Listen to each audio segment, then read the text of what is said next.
Mara Salvatrucha, better known as MS-13, is considered one of the fastest growing criminal networks in the world. With at least 30,000 members in Central America and Mexico, the group is involved in drug trafficking, kidnapping, human smuggling, blackmail, and assassinations throughout the region.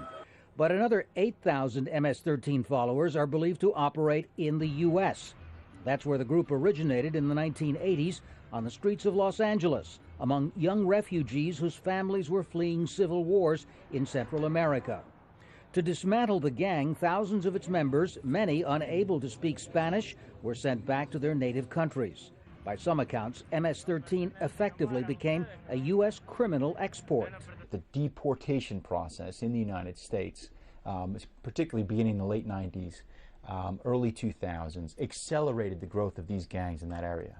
With the return of gang members to countries like El Salvador, Guatemala, and Honduras, the so-called Northern Triangle became one of the most violent areas in the world. The crackdown announced by the U.S. Treasury is aimed at what it calls disrupting the financial mobility of the organization in the U.S., from where its local cells funnel criminal proceeds back to the leadership in El Salvador.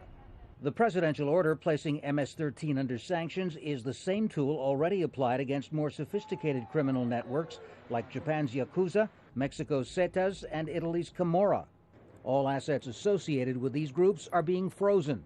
It makes it so that if you touch any piece of any part of any potential business that is connected to this criminal organization, you yourself can be sanctioned. And this has an impact. An impact that U.S. authorities hope will help Central American governments further tighten the screws on MS-13, too. Tom Ackerman, Al Jazeera, Washington.